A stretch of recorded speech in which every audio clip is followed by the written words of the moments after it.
par rapport à Félix refuse de signer l'accord économique. Les conséquences possibles, est-ce que il peut y avoir des conséquences? Mais avant tout, on va d'abord passer en revue l'accord économique et minier RDC-Rwanda. Le texte simplifié du projet de l'accord économique et minier RDC-Rwanda, Washington, septembre 2025.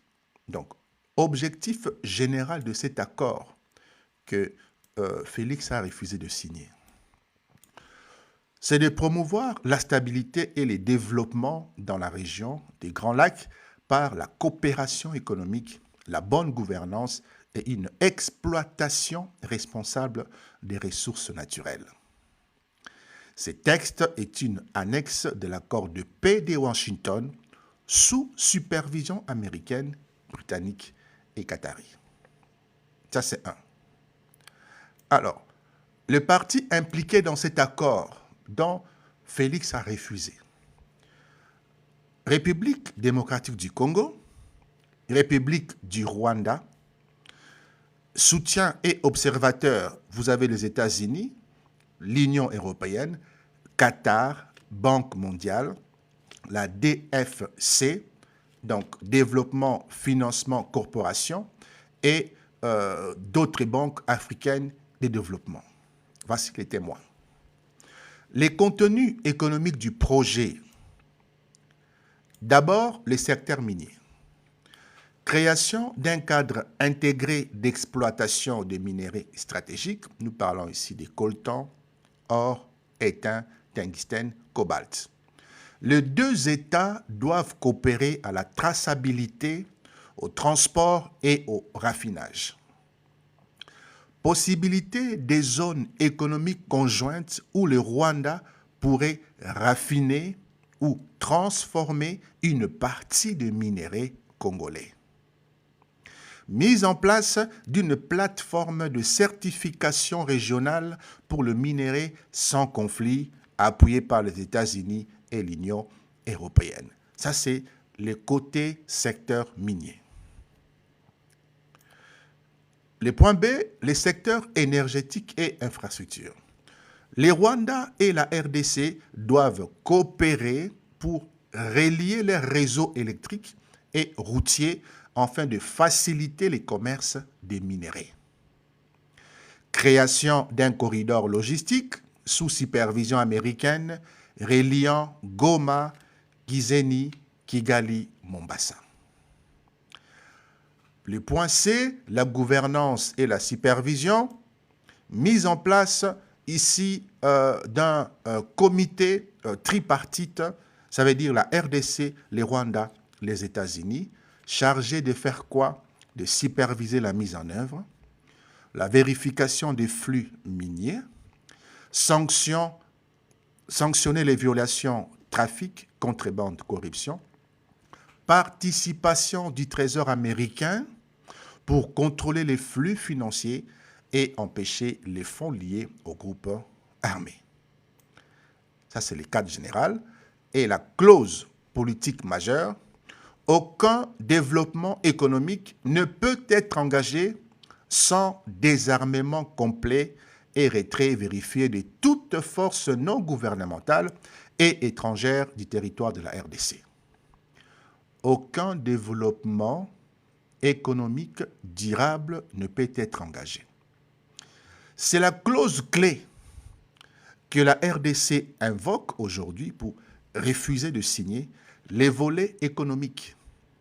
Parce que le point 4, la clause politique majeure, dit « Aucun développement économique durable ne peut être engagé sans le désarmement complet et retrait vérifié de toute force non gouvernementale et étrangère du territoire de la RDC. » Et c'est là que Félix et sa ceinture se sont positionnés. C'est la clause clé. La RDC invoque aujourd'hui pour refuser de signer le volet économique. Tant que les troupes rwandaises n'ont pas quitté l'est du Congo, Kinshasa estime que ce texte serait une légalisation des faits de l'occupation économique. Et donc, de co-signer. L'engagement du côté américain.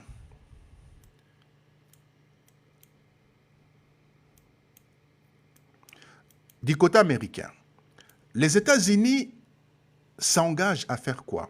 À financer la mise en œuvre du cadre via le DFC et le Défense Production, donc le DPA. Ils s'engagent à soutenir la traçabilité et la digitalisation de chaînes minières, les cordes, les blockchains, etc. Fournir une assistance technique et militaire à la RDC pour sécuriser les zones minières. Le risque identifié dans tout ça, le texte favorise de facto une coopération asymétrique. Ça veut dire quoi? Les Rwandais, petits mais mieux organisés, pourraient profiter d'une logistique plus fluide pour affiner et exporter. Les Congos, plus riches en ressources, resteraient dépendants s'ils n'obtiennent pas une part équitable de la chaîne des valeurs. C'est quoi la chaîne des valeurs? La chaîne des valeurs, nous avons la logistique. La chaîne des valeurs, quand on dit la logistique, c'est le transport de minéraux du point où les minéraux sont extraits et ces minéraux sont transportés dans des camions, okay, et ces camions appartiennent au Rwanda. Et jusque à la frontière, il faut payer. Donc, ça dit que les entreprises paieraient les Rwandais pour transporter leurs marchandises, c'est ça qu'on appelle la logistique, jusqu'à la douane, il faut payer, et le Rwanda va raffiner. Donc, en d'autres termes, les Rwandais bénéficient de la logistique, de la douane et du raffinement. Voilà pourquoi on dit ici, petit pays, mais va bénéficier de la valeur ajoutée. Kinshasa a officiellement déclaré en septembre 2025, la RDC ne signera aucun volet économique tant que l'intégrité territoriale n'est pas pleinement rétablie et que le Rwanda ne retire pas ses troupes. C'est niet, on ne signe pas.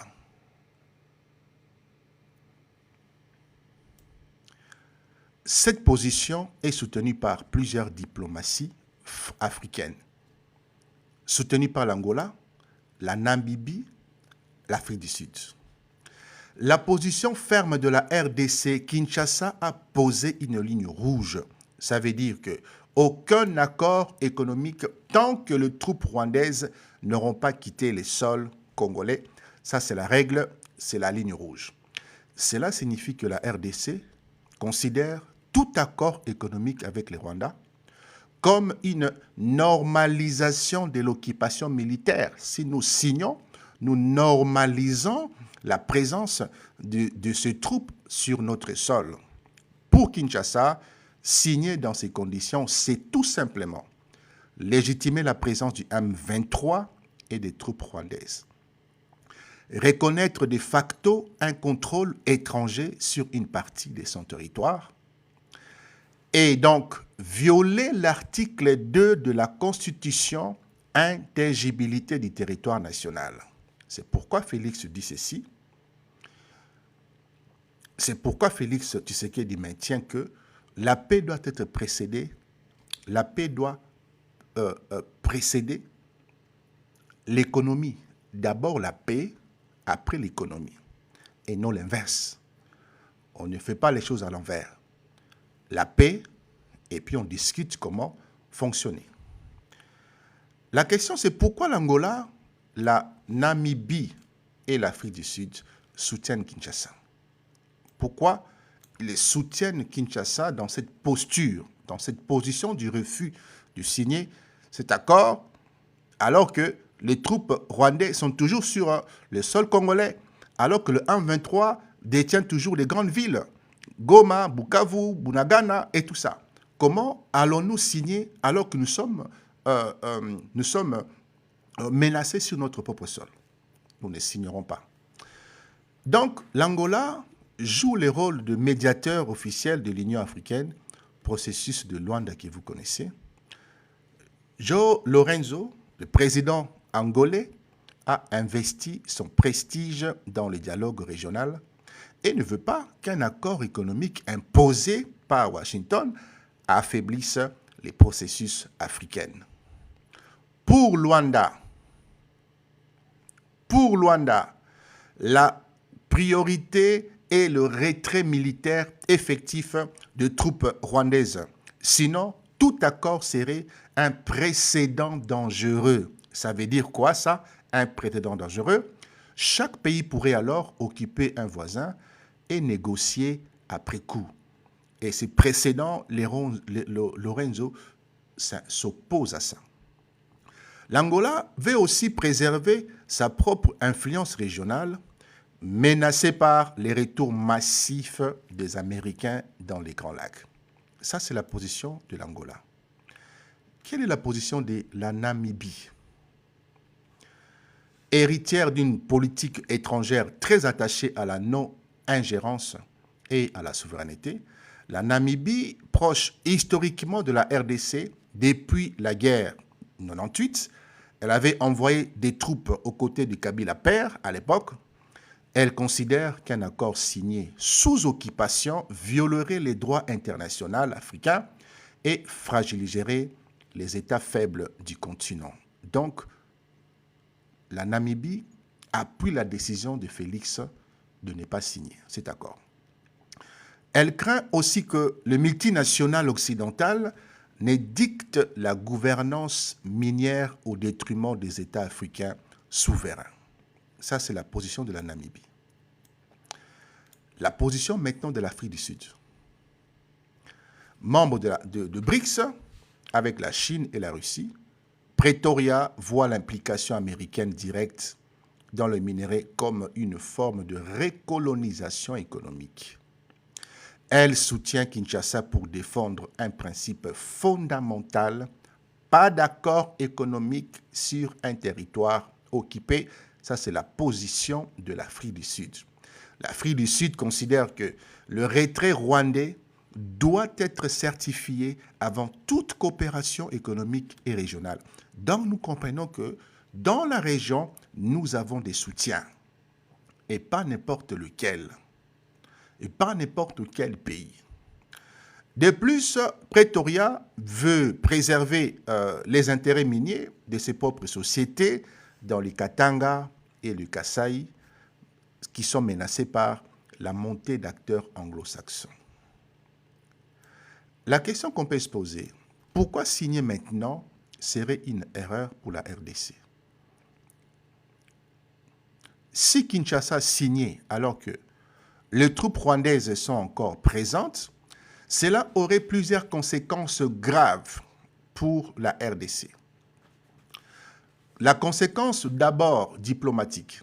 Cela reviendrait à légitimer une occupation étrangère et donc les Rwandais pourraient dire au monde qu'il agit désormais dans un cadre officiel.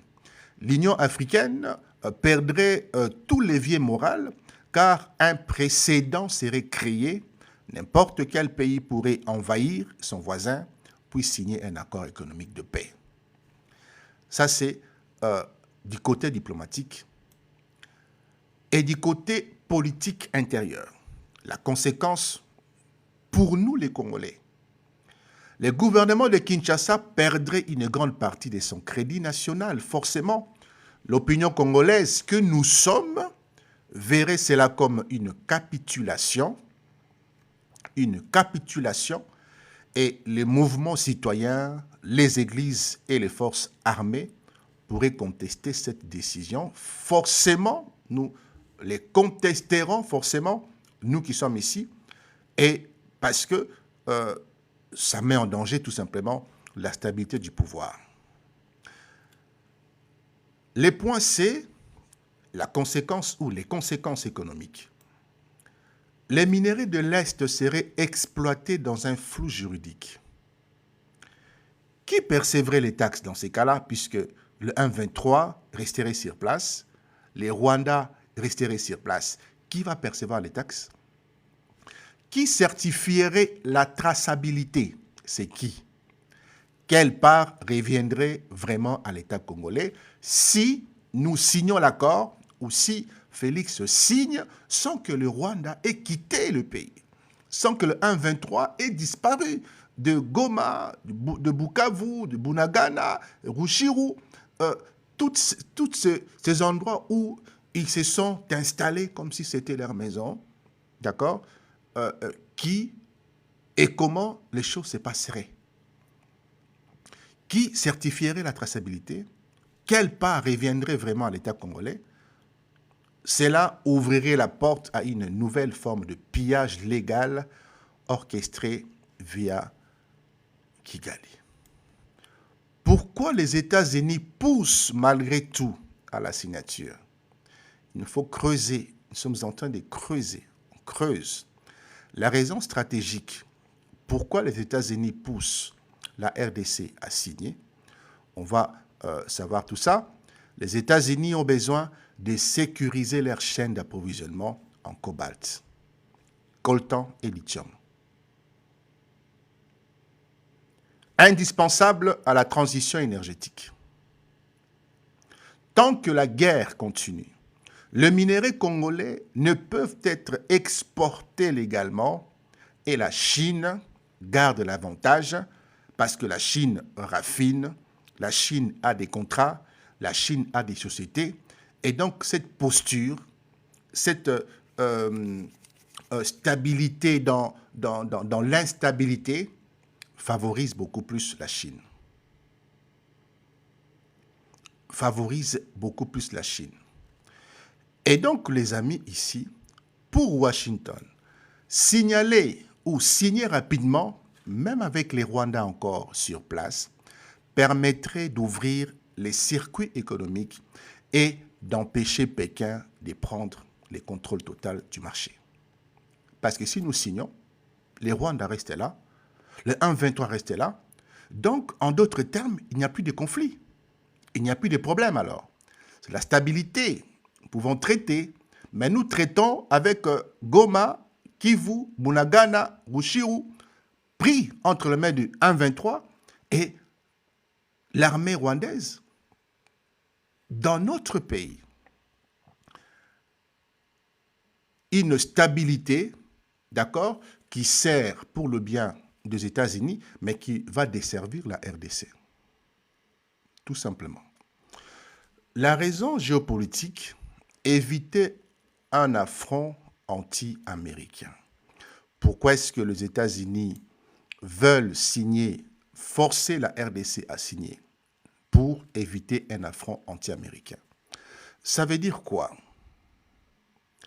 Les États-Unis craignent que le bloc Afrique australe, ces blocs Afrique australe, l'Angola, l'Afrique du Sud, Namibie et le Zimbabwe, qui sont les partenaires, les associés, la SADC, qui accompagne la RDC, qui soutiennent la RDC, les États-Unis craignent qu'il y ait le bascule dans un front BRICS opposé à leurs influences.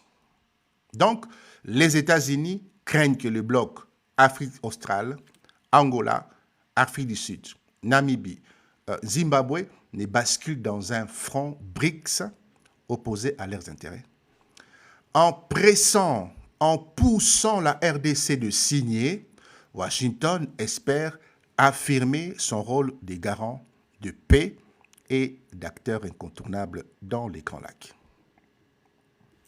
Et puis nous avons des raisons tactiques. Les Américains savent que l'économie rwandaise dépend largement du commerce. Et c'est là maintenant que ça devient intéressant. Les amis, c'est là que ça devient intéressant. Et c'est là que ça devient intéressant, je le dis. Les Américains savent que l'économie rwandaise dépend largement du commerce du minerai de la RDC. Les États-Unis le savent. En poussant un accord rapide, ils veulent éviter un effondrement du régime Kagame. Nabandeli, en poussant un accord rapide RDC-Rwanda sans que l'armée rwandaise soit partie, sans que le 1-23 ait libéré l'espace. Les États-Unis veulent éviter un effondrement du régime Kagame qui pourrait déstabiliser la région et ruiner leurs investissements sécuritaires au Sahel et en Afrique de l'Est. Nous allons aussi en parler de cette déstabilisation. En résumé, les amis, la RDC refuse de signer tant que les troupes rwandaises ne sont pas parties. Intérêt stratégique pour la RDC, la souveraineté territoriale et les contrôles directs de ses ressources. C'est ça qu'on demande. On ne demande pas grand-chose. Les Rwandais veulent signer très vite, très rapidement pour légitimer sa présence et garder le contrôle économique indirect du Kivu. Intérêt stratégique ici pour les Rwandais, préserver son économie et son influence régionale. Les États-Unis poussent à la signature pour sécuriser les minéraux et s'opposer à la Chine. Intérêt stratégique pour les États-Unis, transition énergétique et contrôle géoéconomique. Il va le contrôler parce que pour l'instant, c'est entre les mains de la Chine. L'Angola, la Namibie, l'Afrique du Sud et les restes soutiennent la position de la RDC de ne pas signer. Tu ne signes pas. L'intérêt stratégique, c'est préserver la souveraineté africaine et contre l'ingérence extérieure. La conclusion, la RDC n'est pas isolée. Ça déjà, il faudrait que les Congolais puissent se rassurer dans ça.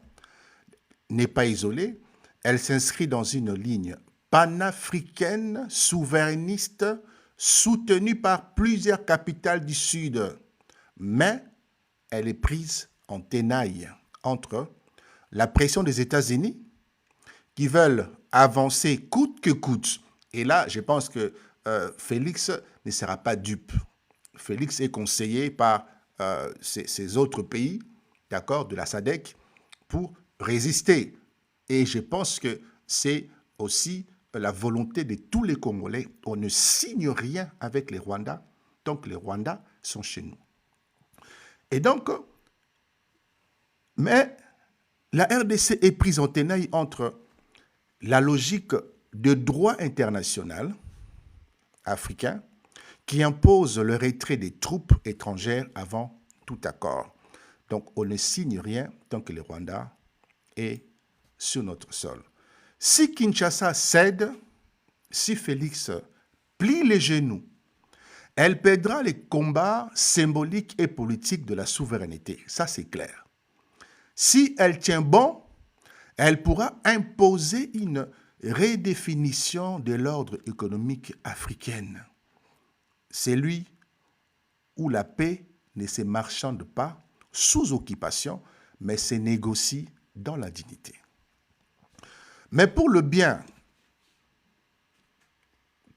comprendre, il faut distinguer ce que le Rwanda produit pour bien comprendre la situation actuelle, les enjeux économiques, les enjeux stratégiques, les enjeux géopolitiques, les enjeux géoénergétiques. Et il faut distinguer ce que le Rwanda produit réellement et ce qu'il capte de l'extérieur, notamment du Congo. Alors, voici une explication claire, structurée et réaliste pour nous amener à mieux comprendre. Le Rwanda, c'est une économie sans ressources naturelles stratégiques. Comprenons maintenant la logique rwandaise et peut-être qu'avec un peu d'humanité, les Congolais pourront avoir pitié du Rwanda. Avec un peu d'humanité, les Congolais pourront se dire « Oh, les pauvres Rwandais. Oh, les pauvres Rwandais. » On va leur donner quand même un petit peu. Avant tout, rappelons une donnée objective. Le Rwanda ne possède ni pétrole, ni gaz, ni cobalt, ni cuivre, ni coltan en quantité significative. Nous voulons rappeler ces données objectivement pour nous comprendre en gros. Le Rwanda ne possède ni pétrole, ni gaz, ni cobalt, ni cuivre, ni coltan en quantité, nous disons en quantité significative. Ça veut dire qu'ils en possèdent un petit peu. On peut trouver quelques miettes, mais pas en quantité significative. Ces ressources propres au Rwanda, un peu de thé, le café, le tourisme, l'agriculture vivrière et services financiers à Kigali. Quelques petites mines d'étain et de wolframite très limitées. Une population de 13 millions d'habitants sur un petit territoire de 26 000 mètres carrés. Les résultats, le Rwanda dépend quasi totalement des exportations des produits transformés ou réexportés, notamment le minerai congolais, ça veut dire l'or, les coltans et les cassitérites. Une partie du gaz du lac Kivu, une petite partie, mon cher. Le chiffre réel de la RDC ou le chiffre réel de la dépendance à la RDC. Selon plusieurs rapports de l'ONU, de la Banque mondiale et du FMI, plus de 60% des exportations minières rwandaises proviennent en réalité de minerais extraits à l'est de la RDC. En 2023-2024, les Rwandais exportaient officiellement plus de 650 millions de dollars des minerais coltan, or, tungstène, etc. Mais sa production interne réelle est inférieure à 20%. 20% de ses volumes. Cela signifie que plus de la moitié de son budget et devises dépend directement ou indirectement du Congo. Et donc, les amis, le Rwanda a construit depuis 1996 une économie basée sur l'économie rwandaise, basée sur l'exploitation ou les transits des ressources congolaises. 1. Les blanchiments commerciaux, réexportation de minerais sous étiquette rwandaise via des sociétés écrans. 3. Les aides internationales massives. Donc, le Rwanda a été bombardé des aides. 4. Une administration militaire centralisée, très efficace, notons-le, pour gérer les flux financiers et commerciaux. Et puis, le FMI, la Banque mondiale, l'Union européenne, les États-Unis et désormais le Qatar financent le budget rwandais par des dons, des prêts à taux zéro, comprenez ça, des prêts à taux zéro, c'est incroyable, et des projets d'infrastructure. Mais, il y a mais ces financements ne remplacent pas les entrées de devises rapides générées par les minéraux, or, coltan, cassitérite. Sans ces flux provenant de la RDC, l'État rwandais perd sa liquidité. Ça veut dire sans l'or de la RDC, sans les coltans, sans les cassitérites, les Rwandais va perdre ce qu'on appelle le devise. Il va perdre le dollar et les euros. La question, c'est pourquoi les Rwandais est pris au piège de la RDC.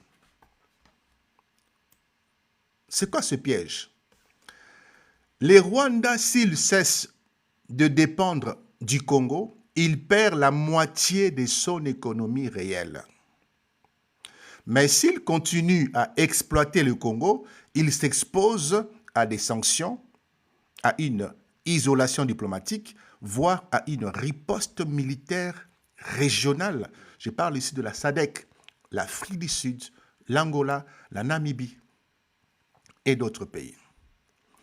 Et si la RDC coupe militairement les flux, les Rwandais perdraient les revenus tirés de minerais congolais, c'est-à-dire l'or et les coltans, les taxes douanières, donc tout provient de la RDC, c'est incroyable, et la rente politique liée au contrôle des groupes armés.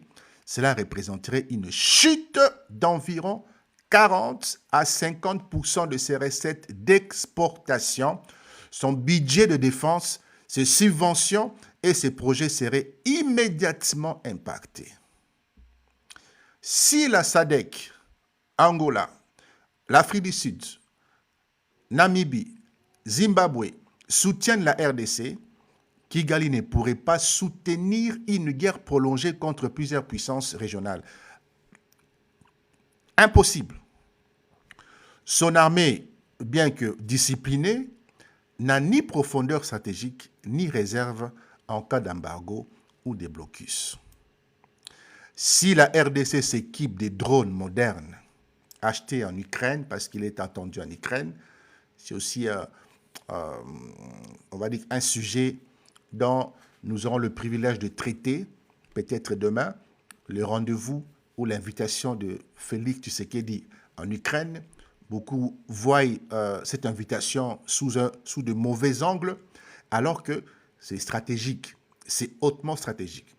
Et donc, si la RDC s'équipe de drones modernes achetés en Ukraine, en l'occurrence en Turquie et en Israël, cela bouleverserait totalement les rapports de force entre le Rwanda et la RDC.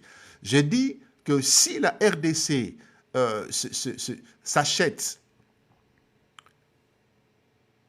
s'entoure, approvisionne son armée des drones, ça change des rapports de force. Cela va bouleverser totalement les choses. Les Rwandais, dont la supériorité militaire repose sur la mobilité au sol, perdraient son avantage tactique face à une RDC modernisée. Les Rwandais, dont la supériorité militaire repose sur la mobilité au sol, ils sont très forts au sol, ok? Mais si la RDC s'occupait ou achète des drones, c'est terminé pour les Rwandais. Pourquoi est-ce que les États-Unis et le FMI maintiennent leur soutien malgré tout? Pour la Nine. Washington et le FMI et même le Qatar savent que le Rwanda est structurellement fragile. Mais ils le soutiennent encore pour 3 raisons. 3 raisons. Qui ne vous dit pas que le Rwanda a?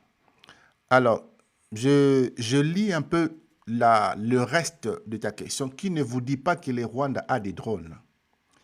Ok, le Rwanda est un petit pays. Ok, si la RDC investit en drones et que les drones pleuvent au Rwanda, le tout petit pays va disparaître. En termes de puissance, en termes de numériquement parlant, nous sommes à plus de 120 ou 150 000 soldats. Je dis 150 000 soldats. Les Rwandais n'ont pas 40 000 soldats. Il suffit d'encercler les Rwandais, c'est terminé. Mais ce n'est pas le but. Le Rwanda ne peut rien faire face à une RDC remplie de drones. Le Rwanda ne pourra absolument rien faire. Les amis, la raison stratégique, le Rwanda est un pilier militaire anglophone au cœur d'une zone francophone, donc la RDC et le Burundi. Les Rwandais servent de tête de pont américaine dans la région. Nous avons posé la question, pourquoi les États-Unis et le FMI maintiennent leur soutien malgré tout? Première réponse, la raison stratégique. Le Rwanda est un pilier militaire anglophone au cœur d'une zone francophone RDC-Burundi et il sert de tête de pont américaine dans la région. Deuxième raison, raison politique. Kagame est vu comme un dirigeant stable, discipliné et fiable face à la Chine et la Russie. Le faire tomber ouvrirait la voie à un chaos régional, ce que Washington veut éviter. Voici les raisons. Et les raisons économiques, les États-Unis veulent conserver un relais logistique pour leurs entreprises minières et leurs ONG en attendant que la RDC devienne un partenaire direct. En attendant que la RDC devienne un partenaire direct, pour l'instant, on doit traiter avec les Rwandais. Pour l'instant. Mais nous, nous voulons bien en attendant. Nous n'avons pas de raffinerie. Nous n'avons pas de raffinerie dont le Rwanda possède, à Kigali. D'accord? Nous n'avons pas de route efficace pour faciliter l'acheminement ou la logistique. Pour l'instant, nous n'avons pas. Et donc, nous voulons bien traiter avec les Rwandais parce que les Rwandais a déjà construit, les Rwandais a 20 ans d'avance sur nous, en termes d'infrastructure. Nous voulons bien traiter en attendant.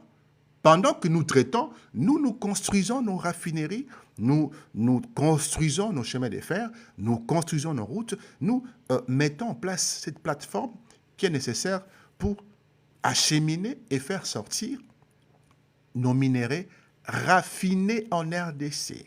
Mais pour le moment, nous voulons bien coopérer, mais le Rwanda doit dégager son armée de la RDC. Les 1-23 doivent quitter Goma, quitter Bukavu, quitter Rushiru, quitter Bunagana. Ils doivent sortir. Mais tout cela est transitoire.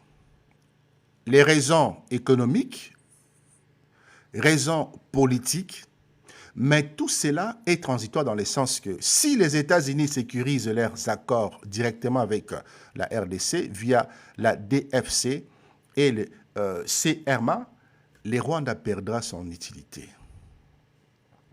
Et ça va se faire très bientôt. Le débat juridique, pourquoi ils veulent forcer la signature via les droits internationaux? Pour la Nine.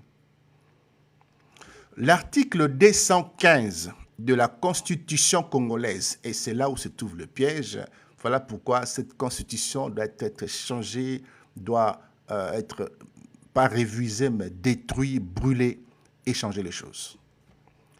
L'article 215 de la Constitution congolaise et l'article 26 de la Convention de Vienne sur le droit des traités stipulent quoi? Que les accords internationaux priment sur les lois internes une fois ratifiés. Donc, une fois ratifié, une fois l'accord économique signé avec le Rwanda, nous ne pouvons plus rien faire. Nous sommes coincés, nous sommes condamnés parce que les accords internationaux priment sur les lois internes d'après l'article 215 de la Constitution congolaise. Est-ce que nous devons garder cet article? Cela veut dire que si la RDC signe un accord économique international, même en contradiction avec certaines dispositions internes de ses propres lois, comme la non-occupation du territoire, ces accords s'imposeraient en droit international. On ne pourra absolument rien faire. C'est exactement le levier que Washington et Kigali essaient d'utiliser. Exactement le chemin dont ces deux pays veulent nous amener. D'un côté, les États-Unis ne veulent pas écraser totalement le Rwanda, parce qu'il y a le Qatar qui est là, qui a investi. Il y a la sécurité au niveau de l'Afrique centrale. Et donc, le Rwanda est toujours utile. Kagame a bien géré son pays dans l'instabilité de la RDC. Donc, Kagame n'est pas un mouton noir pour les Américains. Kagame a toujours bien travaillé. Donc, c'est vraiment un élève à féliciter dans le cadre de l'agenda qui lui a été fixé ou de cahier de charge. Donc, il a toujours bien travaillé. Mais, alors, la AEC, ce n'est pas un contrat direct avec le Rwanda. C'est un contrat économique d'un pays, donc bilatéral. Là, c'est une association, une forme de fédération D'accord? Mais là, ça serait un contrat direct, tête-à-tête, bilatéral avec les Rwandais. Vous voyez, c'est différent. Avec l'ASC, on conclut que nos frontières sont ouvertes, on peut venir vendre chez vous, vous pouvez venir vendre chez nous, d'accord? Mais là, on se lie, on coopère ensemble. L'ASC permet l'ouverture de nos frontières, comme un petit peu l'Union européenne. On peut rentrer sans aller vendre. Je viens chez toi, je vends. Tu viens chez moi, tu vends. Mais là aussi, il y a un déséquilibre parce que nous n'avons rien à vendre au Rwanda. Les amis, signez d'abord, on parlera du retrait ensuite, selon l'exigence du Rwanda et des États-Unis. Signez d'abord, et nous allons traiter après.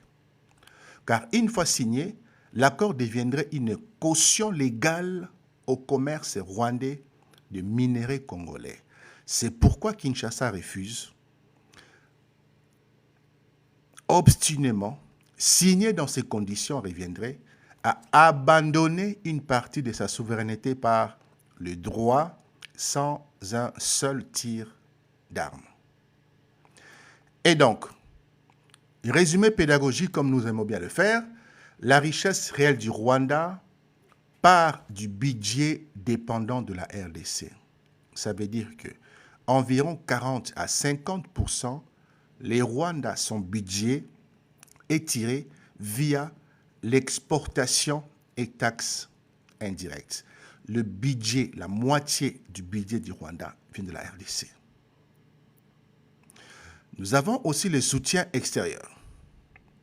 Les États-Unis, la FMI, l'Union européenne, le Qatar, c'est une aide temporaire. Ce n'est pas une aide structurelle, mais le Rwanda est accompagné par ces institutions, notamment la FMI et de pays comme les États-Unis, le Qatar et la France, l'Angleterre, etc. Donc, la moitié de son budget vient de la RDC et l'autre partie vient des aides du soutien extérieur. Le risque en cas de rupture avec la RDC ici, le risque en cas de rupture avec la RDC, c'est quoi le risque avec les Rwandais? Les Rwandais vont s'effondrer budgétairement, si ça s'est dit, et économiquement à moyen terme. Donc, effondrement total, le séisme total s'abattrait sur le Rwanda. Effondrement budgétaire et économique à moyen terme. La position des États-Unis, d'accord, soutenir Kigali tant qu'il reste utile à la transition énergétique. J'ai dit tant que le Rwanda reste utile. C'est quoi cette utilité? De quel ordre s'agit-il? Parce que pour l'instant, les Rwandais possèdent des corridors. Pour l'instant, les Rwandais raffinent. Vous voyez? Les Rwandais raffinent. Les Rwandais a la raffinerie qui appartient aux Anglais. Cette raffinerie n'appartient pas aux Rwandais. Ça appartient aux Anglais. Et donc, forcément, tant que cette raffinerie fonctionne, les coltons est raffiné là-bas. En attendant que la RDC puisse s'organiser, construire ses routes, stabiliser la politique et d'ici peut-être 2-3 ans, que les choses évoluent. Voilà pourquoi les États-Unis veulent maintenir encore le Rwanda dans la chaîne d'approvisionnement. Et la position de la RDC, préserver sa souveraineté et couper les flux illicites. Ça veut dire que, évidemment, la RDC ne veut pas être assiégée par des militaires rwandais. Comment on va signer des accords économiques avec l'armée rwandaise sous notre sol, M23, sa présence à Goma.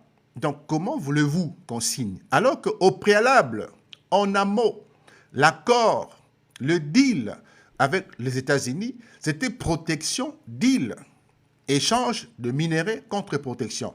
Comment vous nous amenez dans d'autres circuits là? Comment vous nous amenez ailleurs? Le préalable d'abord, c'est la paix. nous mettons la paix, nous stabilisons l'Est, et puis nous nous asseyons pour signer des contrats s'il est faut.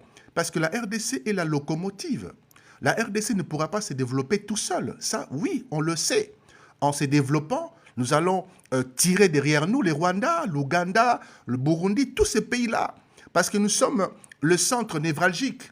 Nous sommes le poumon, nous sommes le cœur. Donc, impossible de se développer seul.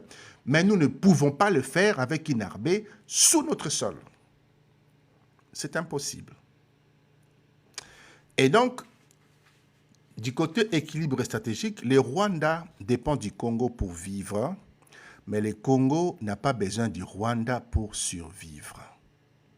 C'est ça la réalité, c'est ça que vit M. Kagame.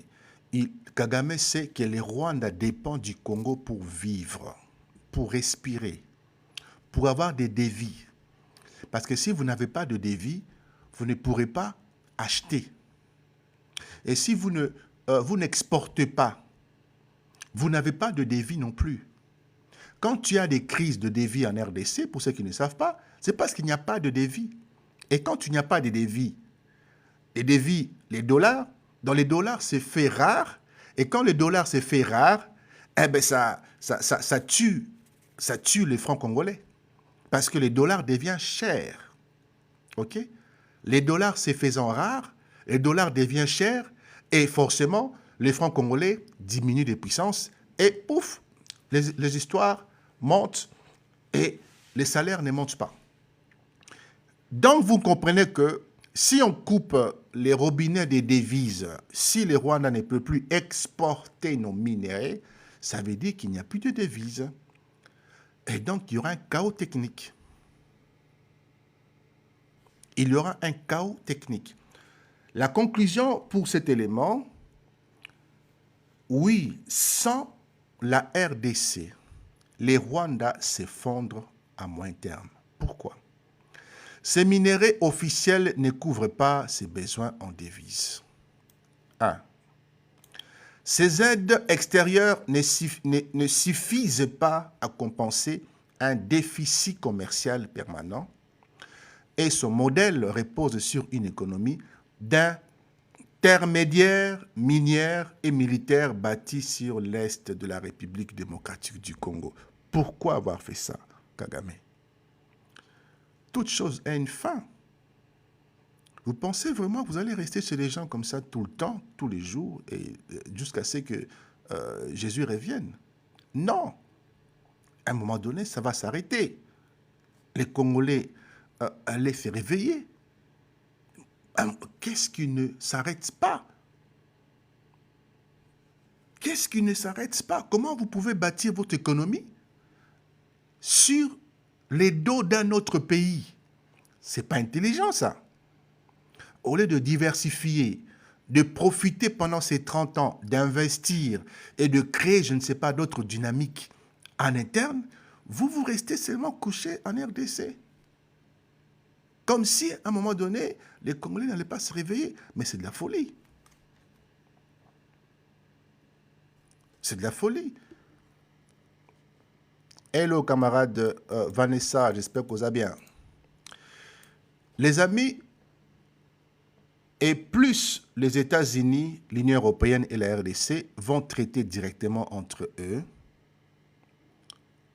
sans passer par Kigali, plus le Rwanda sera poussé vers une crise existentielle, car son rôle de relais utile disparaîtra. Ça sera la fin du Kagame. Parce que la moitié de son économie, la moitié de son budget provient des exportations hors coltan et le dévi entre. Mais si le robinet est coupé, c'est terminé pour le Rwanda. Sans la RDC, à quoi ressemble la vie économique au Rwanda? La plus grosse perte, si le flux en provenance de l'Est congolais se ferme à cause de la traçabilité, contrôle militaire congolais via la SADC, les recettes d'exportation chutent fortement et la devise est sous pression, le Rwanda va asphyxier. Le budget de l'État baisse des rentrées en devises, c'est-à-dire une pression sur les subventions, les salaires publics, les projets. Pour tenir, Kigali devra réduire de dépenses, accroître l'impôt ou emprunter beaucoup plus au niveau de la FMI et des bailleurs de fonds. Les prix intérieurs, possible hausse des prix, des carburants et bien d'autres choses. Donc, une tension sur le pouvoir d'achat claire et nette. Ce que le Rwanda possède, ce qu'il va rester encore en place, le thé et le café, nous retournons avant 1996.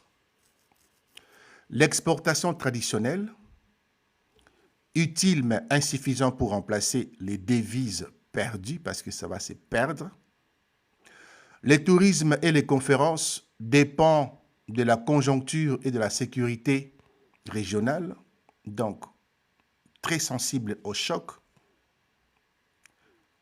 Vous avez le service et d'autres éléments que le Rwanda a mis en place, mais qui ne pourront pas être porteurs pour remplacer la perte de 50% de son budget lié aux minéraux du Rwanda. Vous comprenez? Les partenaires hors de la RDC, le Qatar, Israël et les bailleurs de fonds, d'abord le Qatar a misé sur l'aviation, partenariat avec les Rwandais, grand aéroport à Bugesera, parfois des immeubles, donc dans l'immobilier. Ce que ça peut faire, le cash ponctuel, tout va disparaître. En fait, le fait de se déconnecter de la RDC, les Rwandais vont mourir. Bon, quand je dis les Rwandais, l'économie rwandaise va disparaître totalement. Parce que malheureusement, ils n'ont pas diversifié leur économie, ils sont restés attachés à la RDC, comme si rien n'allait changer. Comme si rien n'allait changer, comme si Kabila resterait président toute sa vie, comme si Kabila resterait au pouvoir jusqu'à 80 ans, comme Paul Biya là-bas, ou comme ici notre ami Sassou Nguesso. Donc, Kagame a misé sur le contrôle de l'Est, après lui ses enfants qui ont été préparés. Donc, comment tu peux dormir chez les voisins sans pour autant te dire non, je prépare au moins mon lit, ma chambre chez moi? C'est incroyable ça, c'est de la bêtise. Israël, aussi, ça va se fragiliser. La FMI pourra encore aider, mais avec condition, il faudra réformer, il faudra une grande transparence.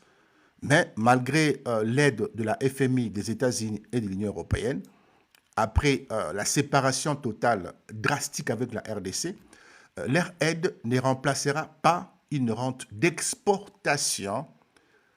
L'aide stabilise, mais l'aide n'enrichit pas. L'aide stabilise, mais l'aide n'enrichit pas. Ce qui enrichit, c'est l'exportation. Du côté de l'Ouganda, Kampala reste un voisin clé. Marchandises, transit, et si la RDC ferme les robinets et que les contrôles se durcissent, Kigali s'appuiera plus sur l'Ouganda, Kenya pour la logistique et l'importation.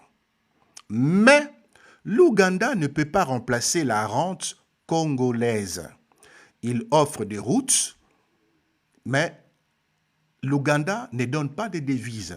Les devises proviennent de l'exportation de minerais congolais. Je dis bien la moitié du budget du Rwanda provient de l'exportation de minerais congolais.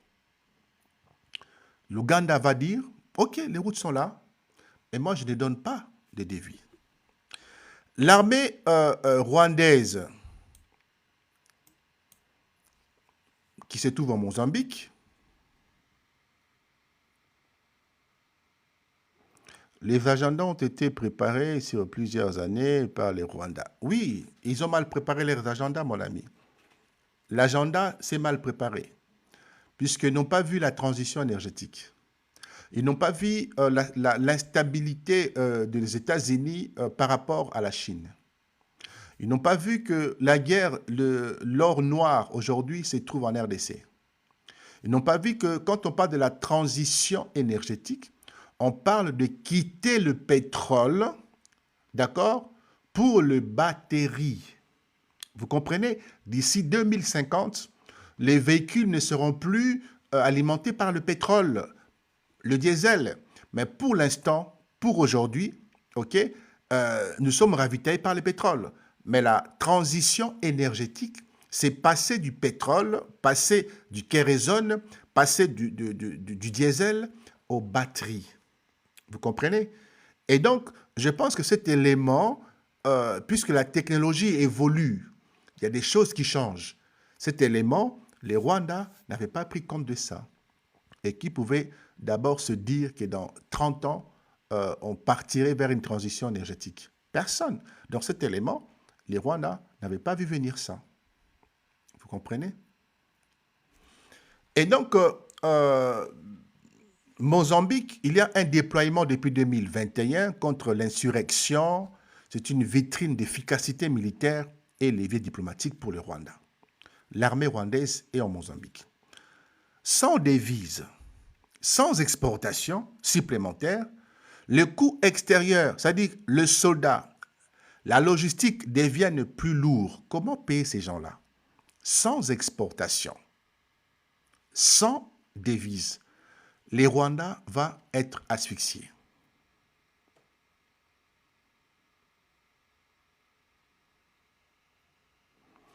Alors, quand tu regardes Kigali, vois-tu un homme stressé? Je vois Kigali très stressé parce que Kigali sait qu'il ne peut pas s'opposer aux intérêts de l'Union européenne et des Américains. C'est quoi les intérêts des Américains aujourd'hui? Les intérêts des Américains, c'est sortir sortir de la dépendance chinoise.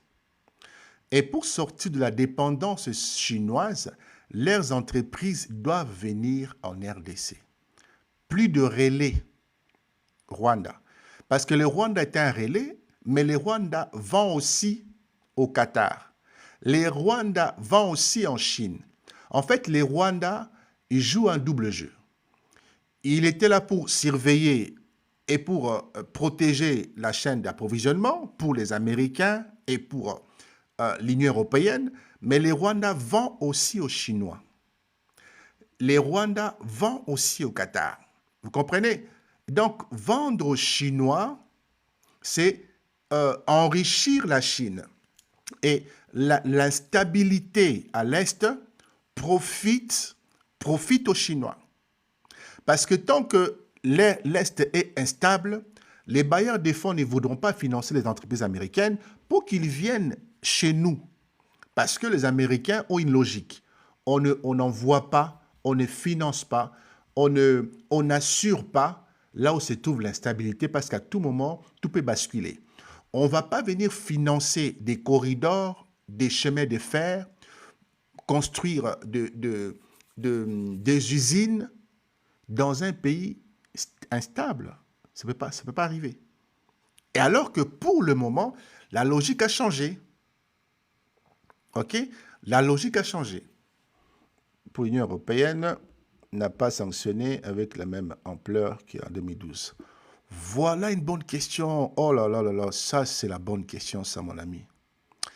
Ça c'est la bonne question qui demande toute une émission. Je vais être très rapide. 2012. En 2012, on ne parle pas encore de la transition énergétique. En 2012, vous avez, on va dire, 12 000 véhicules électriques qui sont vendus dans le monde. J'ai dit 12 000 véhicules électriques qui sont vendus dans le monde. Et donc, en 2012, on ne s'intéresse pas à la Chine. dit la Chine, bon, la Chine est en RDC, bon, on ne parle pas encore de la transition énergétique. Et donc, pourquoi est-ce qu'on a, sévèrement puni Kigali et avec l'intervention de la MONUSCO et de la SADC? Parce que Kigali ne pouvait pas prendre Goma. Kigali ne pouvait pas prendre Goma, c'était trop. Il en a abusé. Il a voulu humilier la RDC. Il a voulu montrer que il contrôlait les choses. Vous comprenez? Et donc, cette humiliation a mis en mal les ONG américaines. Cette humiliation a fragilisé l'ONU, l'ONU qui est une organisation internationale. Et cette humiliation n'a pas fait seulement du tort aux Congolais, mais ça a fait du tort aussi à l'Europe, parce que ça a montré la fragilité de l'ONU, parce que l'ONU ne pouvait rien faire. Et ça a déstabilisé l'Est, ça a déstabilisé la région. Et donc voilà pourquoi Kagame n'avait rien à faire à Goma. Ils l'ont dit, vas-y monsieur, tu dégages d'ici. Pourquoi on te donne le bras, tu prends le corps? Alors que l'attaque de 2025, ici, les Américains ont compris qu'en 2023, la vente des véhicules électriques ont atteint les 1 800 000 ventes. Je dis qu'entre 2023 et 2024, plus de 1 800 000 ventes de véhicules électriques. Comparativement, en 2010-2012, il n'y en avait que 10 000, on va dire grosso modo 15 000 vendus. Alors, interrogez-vous maintenant, qui a vendu les minerais raffinés, qui a alimenté les entreprises des constructeurs des automobiles pour vendre plus de 1 800 000 véhicules? C'est la Chine. Et donc, l'ordre mondial technologique a changé. Et donc, forcément, ici, les Américains se disent, là, il y a un risque, parce que nous allons tous vers la transition énergétique.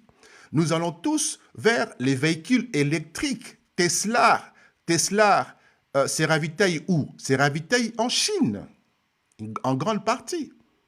Vous avez la France, l'Union européenne, le Japon, ils se ravitaillent où? Puisque 95% de minerais utilisés dans les smartphones, dans la technologie moderne, c'est raffiné en Chine. Donc c'est une forme de dépendance chronique dont les États-Unis veulent se défaire. Vous comprenez? Le Rwanda ne peut pas jouer, le Rwanda peut jouer ce rôle-là 2 ans, 3 ans, les temps que la RDC construise. Les temps que la RDC construise des raffineries, parce que pour l'instant, la seule raffinerie, c'est à Kigali qui raffine les coltans. Les corridors, la sécurisation, l'acheminement de nos matières premières, ben, ça passe par les Rwandais, pour le moment. Et donc, tant que la RDC n'aura pas de raffinerie à elle, tant que la RDC n'aura pas mis en place une dynamique en termes d'électricité, en termes des grands hangars, des grands dépôts, on va continuer avec les Rwandais.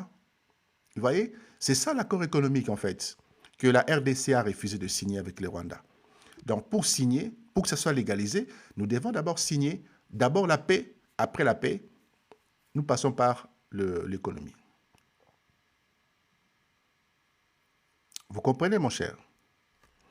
Voilà. Les amis, nous avons dit ceci. Le déploiement depuis 2021 contre l'insurrection, c'est une vitrine d'efficacité militaire et levier diplomatique. Sans devises supplémentaires, le coût extérieur sera est très élevé parce qu'il faudra payer les soldats, la logistique, et donc forcément ça deviendra très lourd si la RDC n'est plus l'assiette ou n'est plus le nzungu.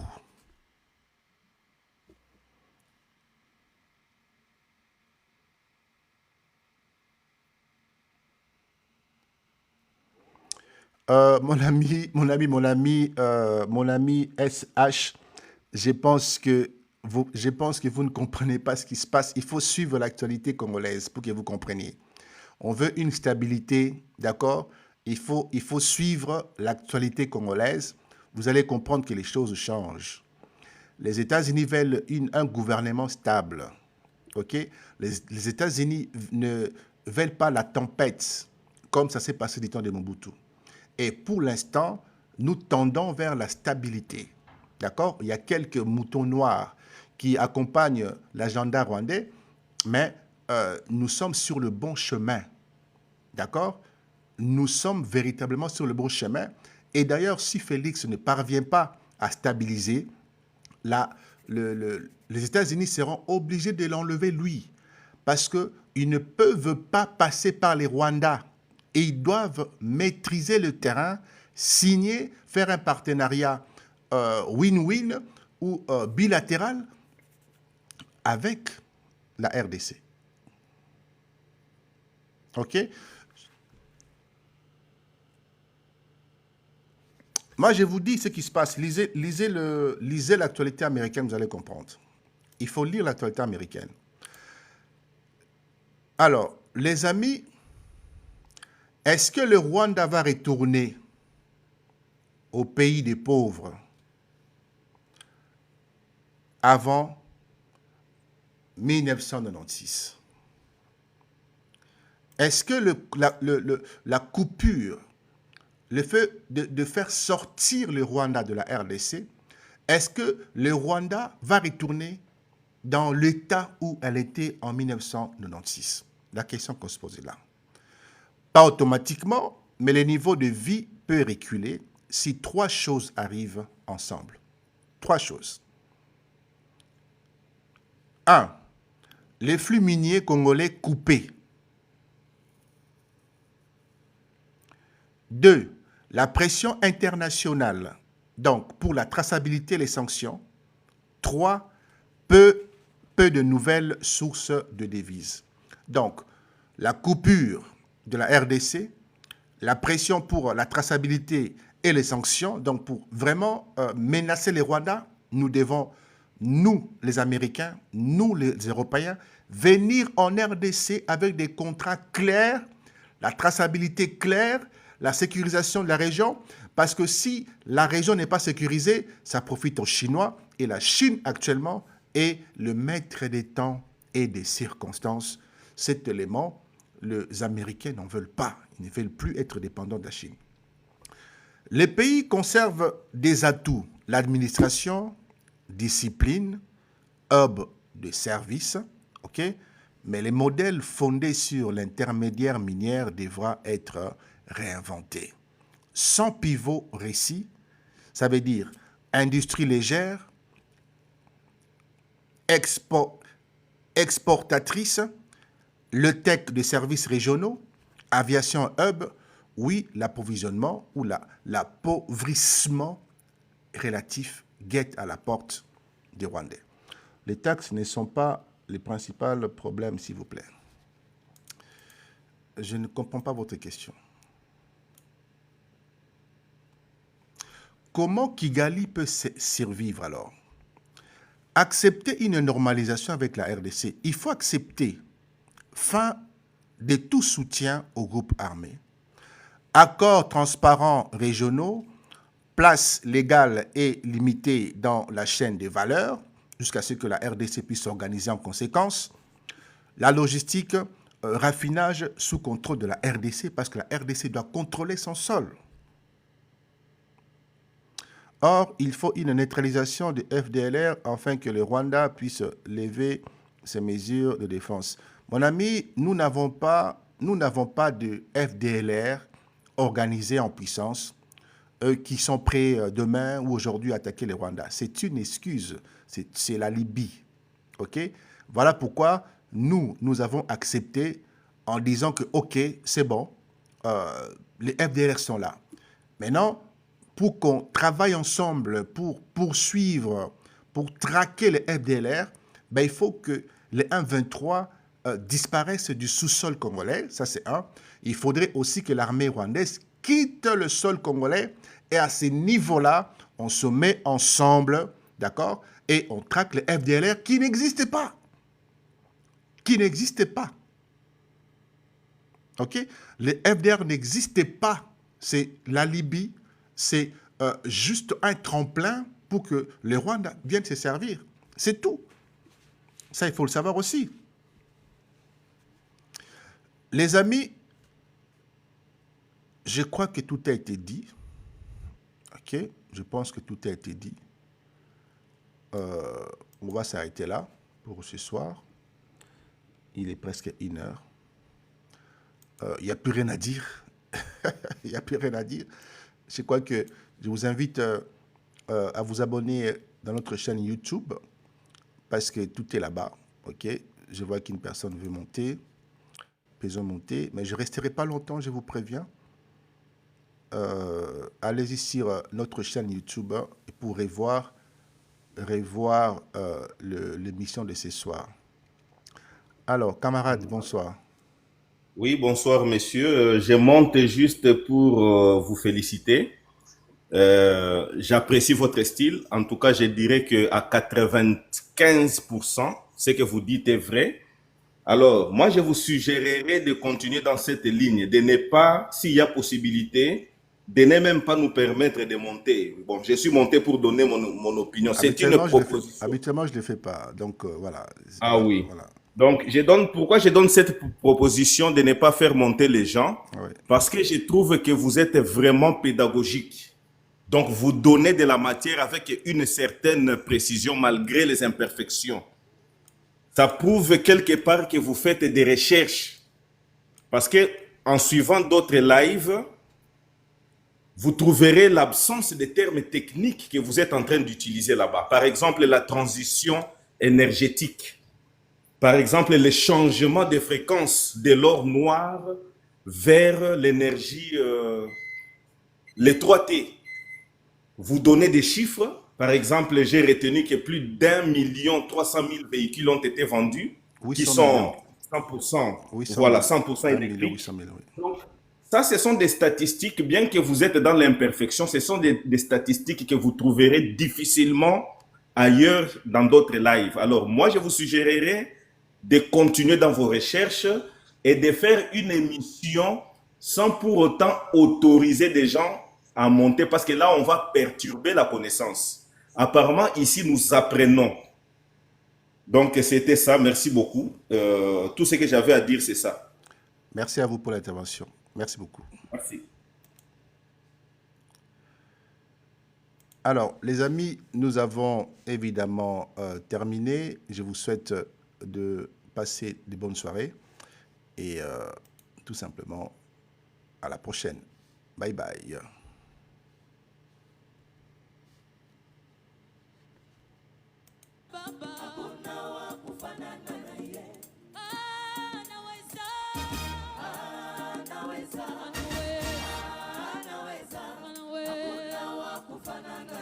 La chaîne YouTube est là devant vous. Analyste Coach Amos. Allez vous abonner, s'il vous plaît. C'est nouvellement créé. Alors, tous nos lives, toutes nos émissions seront injectées là-bas. Analyste Coach Amos YouTube. Merci.